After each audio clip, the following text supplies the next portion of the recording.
ആൻസലോട്ടിയുടെ അണ്ടറിലുള്ള ബ്രസീലിൻ്റെ മൂന്നാമത്തെ match world cup ക്വാളിഫയേഴ്സിൽ ആൻസലോട്ടിയുടെ അണ്ടറിലുള്ള മൂന്നാമത്തെ മാച്ചും കഴിഞ്ഞു. 3-0 എന്നുള്ളൊരു സ്കോറിന് ബ്രസീൽ ചിലിയെ മാരക്കാനയിൽ പരാജയപ്പെടുത്തി. ആൻസലോട്ടി റിക്വസ്റ്റ് ചെയ്തിട്ടാണ് ബ്രസീലിൻ്റെ മാച്ച് മാരക്കാനയിലാക്കി എന്നുള്ള വാർത്തകളൊക്കെ ഞാൻ കേട്ടുട്ടോ. അപ്പോൾ മാരക്കാനയിലായിരുന്നു മാച്ച് ഉണ്ടായിരുന്നത്. 3-0 എന്നുള്ളൊരു സ്കോറിന് ബ്രസീൽ വിജയിച്ചു. ഈ ഒരു മാച്ച് എന്താ പറയുക, ഭയങ്കര കോൺട്രവേഴ്സി ആയിട്ടുള്ള ഒരു സ്ക്വാഡ് സെലക്ഷൻ ആയിരുന്നല്ലോ. കാർലോ ആൻസലോട്ടിയെ സംബന്ധിച്ചിടത്തോളം അദ്ദേഹത്തിന് കുറേ ചോദ്യങ്ങൾ വന്നു. ഇയാളെടുത്തില്ല, എന്തുകൊണ്ട് ഇയാളെടുത്തു എന്നുള്ള ചോദ്യങ്ങളൊക്കെ കുറേ വന്നിരുന്നു. എസ്പെഷ്യലി നെയ്മർ ഫിസിക്കലി ഫിറ്റാണ്, പക്ഷേ അദ്ദേഹം സ്ക്വാഡ് സെലക്ട് ചെയ്ത സമയത്ത് എന്തുകൊണ്ട് നെയ്മർ എടുത്തില്ല എന്ന് ചോദിച്ച സമയത്ത് നെയ്മർ ഫിസിക്കലി ഫിറ്റ് അല്ല എന്നുള്ള രീതിയിലായിരുന്നു അദ്ദേഹം പറഞ്ഞിരുന്നത്. അദ്ദേഹത്തിന് ചെറിയ ഇഞ്ചുറി ഇഷ്യൂസ് ഉണ്ട് എന്നായിരുന്നു പറഞ്ഞിരുന്നത്. പക്ഷേ നെയ്മർ പറയുന്നു ഇഞ്ചുറി ഇഷ്യൂസ് കൊണ്ടല്ല എന്നെ എടുക്കാതിരുന്നത്, പക്ഷേ I will respect the Ancelotti selection എന്നുള്ള രീതിയിലൊക്കെ അദ്ദേഹം പറഞ്ഞു. അപ്പോൾ അങ്ങനെ കുറച്ച് സെലക്ഷൻ ഇഷ്യൂസ് ഉണ്ട്. പിന്നെ നെയ്മർ വെറുതെ ഇങ്ങനെ ടെസ്റ്റ് ചെയ്യേണ്ട ആവശ്യമില്ല, നെയ്മർ എത്രത്തോളം ടാലൻറ്റഡ് ആയിട്ടുള്ള പ്ലെയർ ആണ് എന്നുള്ളത് ആൻസലോട്ടി പറയുകയും ചെയ്തു. എനിക്ക് തോന്നുന്നത്, എൻ്റെ ഒരു പേഴ്സണൽ ഒപ്പീനിയനാണ്, ആൻസലോട്ടിയുടെ വിഷൻ എന്ന് പറയുന്നത് നെയ്മർ ഇല്ലാതെ ബ്രസീലിനെ കൊണ്ടുപോകണം. ഓക്കെ, ടിറ്റേക്ക് സാധിച്ചെങ്കിലും അത് കഴിഞ്ഞിട്ട് പിന്നെ ആർക്കും അത് സാധിച്ചിട്ടില്ല, നെയ്മർ ഇല്ലാത്തൊരു ബ്രസീലിനെ ഹാൻഡിൽ ചെയ്യുക എന്നുള്ളത്. അപ്പോൾ അത് തയ്യാറാക്കിക്കൊണ്ടിരിക്കുകയാണ്. കാരണം 2026 വേൾഡ് കപ്പ് കഴിഞ്ഞാൽ പിന്നെ നെയ്മർ ഉണ്ടാവുമോ ഇല്ലേ എന്നുള്ള കാര്യം സംശയമാണ്. ബ്രസീലിൻ്റെ അണ്ടറിൽ കാർലോ ആൻസലോട്ടിക്ക് വളരെ ലോങ് വിഷൻ ഉണ്ട് എന്നാണ് എനിക്ക് പേഴ്സണലി തോന്നുന്നത്. ഇപ്പോൾ കറൻറ്റ്ലി കാർലോ ആൻസലോട്ടിക്ക് 2026 വേൾഡ് കപ്പ് വരെ അദ്ദേഹത്തിന് കോൺട്രാക്റ്റ് ഉള്ളൂ ബ്രസീലിൽ. അതൊക്കെ ഓക്കെയാണ്, അതൊക്കെ ഞാൻ സമ്മതിച്ചിരുന്നു. പക്ഷേ അത് കഴിഞ്ഞിട്ടും ആൻസലോട്ടിക്ക് വിഷൻ ഉണ്ട് എന്ന് തോന്നുന്നു. വേണമെങ്കിൽ കോൺട്രാക്ട് എക്സ്റ്റെൻഡ് ചെയ്യാമെന്നാണ് അദ്ദേഹത്തിൻ്റെ കോൺട്രാക്റ്റിലുള്ളത്.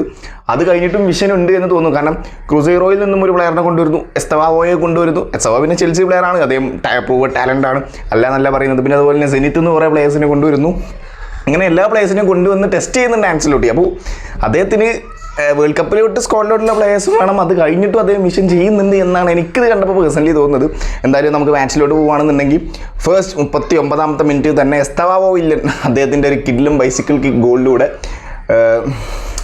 ബ്രസീൽ ഫസ്റ്റ് ഗോൾ കണ്ടെത്തി. പക്ഷേ ഫസ്റ്റ് ഹാഫിൽ സത്യം പറയാലോ, ബ്രൂണോ ഗുയിമറസും കസമീറോയാണ് ആ ഒരു മിഡ്ഫീൽഡ് ഉണ്ടായിരുന്നത്. 4 അറ്റാക്കിംഗ് ഓപ്ഷൻ ആയിരുന്നു. റാഫീനി ആ ഒരു നമ്പർ 10 റോളും, നമ്പർ 10 ഷർട്ടും അദ്ദേഹത്തിന് തന്നെ ആയിരുന്നു കേട്ടോ. നമ്പർ 10 റോളും ലെഫ്റ്റ് വിങ്ങിൽ ഗബ്രിയൽ മാർട്ടിനെല്ലും, റൈറ്റിൽ എസ്തവായും, സ്ട്രൈക്കറായിട്ട് ആരായിരുന്നു സ്ട്രൈക്കറായിട്ട് നമ്മുടെ ഉണ്ടായിരുന്നു? Joao Pedro. ഓക്കെ, സ്ട്രൈക്കറായിട്ട് ജാവോ പെഡ്രോ ഉണ്ടായിരുന്നു. ജാവോ പെഡ്രോ ചെൽസി പ്ലെയറാണ്, അറിയുന്നവർക്ക് അറിയാം. അപ്പോൾ ഈ ഒരു 4 അറ്റാക്കിംഗ് ഓപ്ഷൻ ആയിരുന്നു. അത് ഓൾറെഡി പുറത്ത് വന്നിരുന്നു. 4 അറ്റാക്കിംഗ് ഓപ്ഷൻ ആയിരിക്കും കാർലോ ആൻസലോട്ടി യൂസ് ചെയ്യുക എന്നുള്ളത്. പിന്നെ അതുപോലെ തന്നെ ഡിഫൻസിൽ ഗബ്രിയൽ മഹല്ലസും മാർക്കിന്യോസും, മറ്റേ സെനിത്തിൻ്റെ ഡഗ്ലസ് ലൂയിസും, പിന്നെ അതുപോലെ തന്നെ റൈറ്റ് ബാക്കിൽ നമ്മുടെ വെസ്ലി ഫ്ലെമിംഗോയുടെ. ഇപ്പോൾ അദ്ദേഹം ടീം മാറിയിട്ടുണ്ട്, AS റോമയിലാണ് വെസ്ലി ഉള്ളത്. അപ്പോൾ ഞാൻ പറഞ്ഞു വന്നത്, ഫസ്റ്റ് ഹാഫിൽ മിഡ്ഫീൽഡിൽ കുറച്ച് പ്രശ്നങ്ങൾ ഉണ്ടായിരുന്നു ബ്രസീലിന്.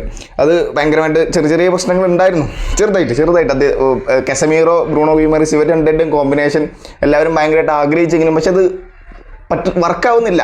ഗുയിമറസ് സെക്കൻഡ് ഹാഫിൽ ഗോൾ സ്കോർ ചെയ്തിട്ടുണ്ട്, ഇല്ല എന്നല്ല ഞാൻ പറയുന്നത്. ഗുയിമറസിൻ്റെ മറ്റേ സോഫ സ്കോർ റേറ്റിംഗ് ഒക്കെ എടുത്ത് നോക്കുകയാണെങ്കിൽ അദ്ദേഹം നല്ലപോലെ കളിച്ചിട്ടുണ്ട്. ന്യൂകാസിൽ യുണൈറ്റഡിൻ്റെ ക്യാപ്റ്റനാണ്, അതിൻ്റേതായുള്ള ഇമ്പാക്റ്റ് അദ്ദേഹം ഇവിടെ കൊണ്ടുവരുന്നുണ്ട്, ഇല്ല എന്നല്ല പറയുന്നത്. പക്ഷേ ഇവരുടെ രണ്ടുപേരുടെയും കോമ്പിനേഷൻ വർക്കാവുന്നില്ല. പക്ഷേ ആൻസലോട്ടിയെ വർക്കാക്കി കൊണ്ടുവരുമെന്ന് നമ്മൾ വിചാരിക്കുന്നു. ടിറ്റെ അത്ര അധികം പരീക്ഷിക്കാത്തൊരു കോമ്പിനേഷൻ ആയിരുന്നു ഒരു കസമീറോ ഗുയിമറസ് എന്നുള്ളത്. പക്ഷേ ഇപ്പോൾ ആൻസലോട്ടി അങ്ങനെയല്ല, അദ്ദേഹം അത് പരീക്ഷിക്കുന്നുണ്ട്. കാരണം മിഡ്ഫീൽഡ് കൺട്രോളിങ് ഫുട്ബോളിൽ ഭയങ്കരമായിട്ട് ഇമ്പോർട്ടൻസ് ഉണ്ട്. കാർലോ ആൻസലോട്ടിയുടെ ഫുട്ബോളിംഗ് മെത്തേഡ് എന്ന് പറയുന്നത് ഒരു ഡയറക്റ്റ് ഫുട്ബോളാണ്.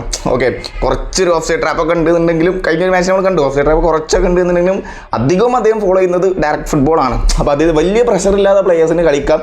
പക്ഷേ അതിൽ മിഡ്ഫീൽഡ് കൺട്രോളിങ് അതിലും ഭയങ്കരമായിട്ടുള്ള ഇമ്പോർട്ടൻസ് ഉണ്ട്. ഓക്കെ, അപ്പോൾ കുറച്ച് കാര്യങ്ങൾ നടന്നു. എന്തായാലും അറ്റാക്കിങ്ങിലാണ് എന്നുണ്ടെങ്കിൽ ഗബ്രിയൽ മാർട്ടിനെല്ലിനെ ഒരു 66 മിനിറ്റൊക്കെ ആയ സമയത്ത് അദ്ദേഹത്തെ പിൻവലിച്ചിട്ട് പിന്നെ ലുക്കാസ് പക്വേറ്റയെ കൊണ്ടുവന്നു. പിന്നെ അതുപോലെ എസ്തവാ വില്ലനെ പിൻവലിച്ചിട്ട് ലൂയിസ് എൻട്രിക്കയെ കൊണ്ടുവന്നു. എസ്തവാ വില്ലൻ്റെ ബൈസിക്കിൾ കിക്ക് അദ്ദേഹത്തിൻ്റെ ബ്രസീലിലെ ഫസ്റ്റ് ഗോളാണ് കേട്ടോ. ഓക്കെ, അത് ഒരു ബോൾ ഇങ്ങനെ ഹൈ ബോൾ വന്ന സമയത്ത് അദ്ദേഹത്തിന് കറക്റ്റ് പോസ്റ്റിൻ്റെ തൊട്ടടുത്ത് നിന്നും കറക്റ്റ് ബൈസിക്കിൾ കിക്ക് അടിക്കാനുള്ള രീതിയിലുള്ള ഒരു പൊസിഷനിലായിരുന്നു ആ ബോൾ ഉണ്ടായിരുന്നത്. അദ്ദേഹം ആ ഒരു ബൈസിക്കിൾ കിക്ക് അടിച്ചു, ഗോളായി. 1-0 എന്നുള്ള സ്കോറിന് മുന്നിലെത്തി. അദ്ദേഹത്തിനെ സംബന്ധിച്ചിടത്തോളം ബ്രസീലിൽ എന്താ പറയുക, ഗോളടി സ്റ്റാർട്ട് ചെയ്യുന്നതിലൊരു ഡ്രീം സ്റ്റാർട്ടാണ് എസ്തവാ വില്ലനെ സംബന്ധിച്ചിടത്തോളം. ചെൽസിയും അത്യാവശ്യം മോശമല്ലാത്തൊരു പെർഫോമൻസ് എസ്തവാ പുറത്തെടുക്കുന്നുണ്ട്. ഓക്കെ, പിന്നെ സെക്കൻഡ് ഹാഫിൽ ലൂയിസ് എൻട്രിക്കയുടെ ലൂയിസ് എൻട്രിക്ക എന്ന് പറയുന്നത് സെനിത്തിൻ്റെ പ്ലെയറാണ് കേട്ടോ, റഷ്യൻ ലീഗിൻ്റെ. അപ്പോൾ ഇദ്ദേഹത്തിൻ്റെ ഒരു കിഡിലൻ എന്താ പറയുക, ഹാർഡ് വർക്ക് ഡ്രിബിളിങ്, നല്ലൊരു ഹാർഡ് വർക്ക് ഡ്രിബിളിംഗ് ആയിരുന്നു. അത് ഇൻസൈഡ് ദ ബോക്സ്. ഓക്കെ, അദ്ദേഹം ഒരു ലോങ് ബോൾ, ഒരു ഹൈ ബോൾ, ലോങ് ബോളല്ല, ഹൈ ബോൾ നേരെ പോസ്റ്റിലോട്ട് ഇടുന്നു, അത് നേരെ ലുക്കാസ് പക്വേറ്റ വന്ന് ഹെഡ് ചെയ്ത് വിടുന്നു. ലുക്കാസ് പക്വേറ്റ കുറച്ച് ദിവസങ്ങൾക്ക് ശേഷം അല്ലെങ്കിൽ കുറച്ച് വർഷങ്ങൾക്ക് ശേഷമാണ് ബ്രസീൽ ടീമിലോട്ട് തിരിച്ചെത്തുന്നത്. ഓക്കെ, അപ്പോൾ അദ്ദേഹം ഒരു തിരിച്ചുവരവ് അറിയിച്ചിട്ടുണ്ട്. വെസ്റ്റ് ഹാമിൻ്റെ പ്ലെയറാണ് ലുക്കാസ് പക്വേറ്റ, അറിയുന്നതാണ് നമുക്ക്. ഓക്കെ, അങ്ങനെ ലുക്കാസ് പക്വേറ്റയും ആ ഗോൾ സ്കോർ ചെയ്തു. പിന്നെ മൂന്നാമത്തെ ഗോൾ ബ്രൂണോ ഗുയിമേറസ് ആണ് അവർ ഗോൾ സ്കോർ ചെയ്തിട്ടുള്ളത്. അതും ലൂയിസ് എൻറിക്കയുടെ ഒരു കിടിലൻ, അത് മൊത്തത്തിലൊരു ബ്രസീലിയൻ ആ ഒരു ഓപ്പോസിറ്റ് ഹാഫിൽ ബ്രസീലിയൻ ടീം പ്ലെയറിന് അവിടെ നടന്നുകൊണ്ടിരുന്നത്. അങ്ങനെ പാസ് അവസാനം ലൂയിസ് എൻറിക്കയുടെ എത്തി അദ്ദേഹം ചിലിയുടെ പ്ലെയറിനെ ഡ്രിബിൾ ചെയ്ത് വന്നിട്ട് ഒരു ഷോട്ട് എടുത്തു. പക്ഷേ അത് ബാർമ തടയി നേരെ ഗുയിമേറസിൻ്റെ കൈക്കാണ് കിട്ടിയത്. അദ്ദേഹം ഓഫ് സൈഡ് പൊസിഷനിലല്ലായിരുന്നു, അതുകൊണ്ട് തന്നെ ഗോളാവുകയും ചെയ്തു. പിന്നെ കസമീറോ ഒക്കെ ഗോൾ സ്കോർ ചെയ്തിരുന്നുണ്ടോ, പക്ഷേ അതൊക്കെ ഓഫ് സൈഡ് ആയി മാറി, ജസ്റ്റ് മിസ്സിന് ചെറിയ രീതിയിൽ ഓഫ് സൈഡ് ആയിട്ട് മാറി. പിന്നെ ചിലിക്ക് കഴിഞ്ഞ ദിവസം കാര്യമായിട്ടൊന്നും ചെയ്യാനില്ല. ബ്രസീലിൻ്റെ ഹോം മാച്ചാണ്, സപ്പോർട്ട് അവർക്കാണ്. പിന്നെ അതുപോലെ തന്നെ കളിക്കുന്നതും ബ്രസീൽ തന്നെയാണ്. 60% ബോൾ പൊസഷൻ ഉണ്ട്. ചിലി ആകെ 3 ഷോട്ട് എങ്ങാണ്ട് എടുത്തിട്ടുള്ളൂ, 0 ഓൺ ടാർഗറ്റാണ്. ഓക്കെ, ബ്രസീലിനെ സംബന്ധിച്ചിടത്തോളം അവർ 5 ബിഗ് ചാൻസ് ക്രിയേറ്റ് ചെയ്തിട്ടുണ്ട്. ഓക്കെ, നമ്മൾ ആൻസലോട്ടിയുടെ അണ്ടറിൽ 3 മാച്ച് കഴിഞ്ഞു, 2 മാച്ച് വിജയിച്ചു, 1 മാച്ച് സമനിലയായി, 4 ഗോൾ സ്കോർ ചെയ്തിട്ടുണ്ട്. അപ്പോൾ നല്ല രീതിയിലാണ് പോയിക്കൊണ്ടിരിക്കുന്നത്.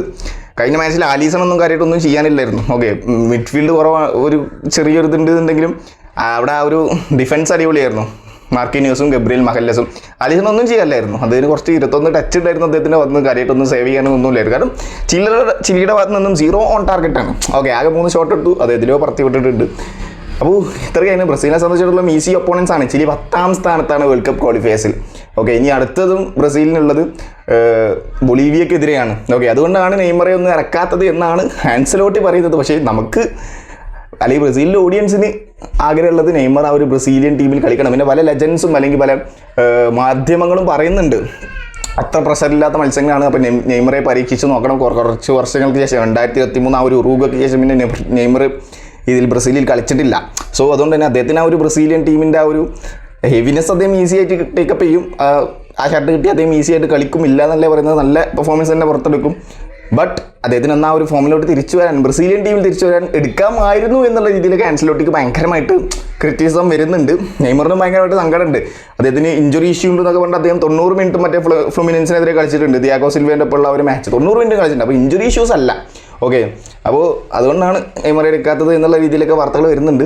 എന്തായാലും പിന്നെ അതുപോലെ തന്നെ നെയ്മർക്ക് ഏതോ ഒരു ബ്രസീലിയൻ ആൾ 894 മില്യൺ യൂറോസ് ഉള്ള ഒരു സ്വത്ത് അദ്ദേഹത്തിൻ്റെ പേരിൽ എഴുതി കൊടുത്തു എന്നൊക്കെ വാർത്തകൾ വരുന്നുണ്ട്. ഞാൻ ആ ബ്ലോഗ് ഞാൻ ജസ്റ്റ് വായിച്ചു, ഏതോ ഒരു ക്രെഡിബിൾ ആയിട്ടുള്ളൊരു സോഴ്സിൽ നിന്നാണ് വായിച്ചത്. എനിക്ക് കറക്റ്റ് അറിയില്ല. ഓക്കെ, ഞാൻ കറക്റ്റ് അത് ഫുള്ള് വായിച്ചിട്ടില്ല. വായിച്ചിട്ട് വേണമെങ്കിൽ ഞാൻ വേറൊരു വീഡിയോ ചെയ്യുക. കറക്റ്റ് ഞാൻ വായിച്ചിട്ടില്ല. അറിയുന്നവരാണെങ്കിൽ കമൻസ് ജസ്റ്റ് ഒന്ന് കമൻറ്റ് ബോക്സിൽ രേഖപ്പെടുത്തുക, എനിക്കറിയില്ല. പക്ഷെ ഞാൻ വായിച്ചു. ഓക്കെ, ഇങ്ങനെ 894 മില്യൺ യൂറോ നെയ്മറിൻ്റെ പേരിൽ എഴുതി വെച്ചിട്ടുണ്ട് എന്നുള്ളത്.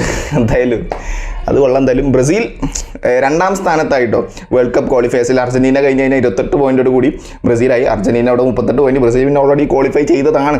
ഓക്കെ, ആൻസലോട്ടി മറ്റേ ടെസ്റ്റ് ചെയ്തുകൊണ്ടിരിക്കുകയാണ് പ്ലേയേഴ്സിനെ. ഓക്കെ, അതാണ് ക്രൂസൈറോയുടെ ആ ഒരു പ്ലേയേഴ്സിനൊക്കെ കൊണ്ടുവന്നിട്ടുണ്ട്. ജോർജ് അങ്ങനെ എന്തോന്നാണ് ആ ഒരു പ്ലെയറിൻ്റെ പേര്. സോ നമുക്ക് നോക്കാം. എന്തായാലും താങ്ക് യു സോ മച്ച്.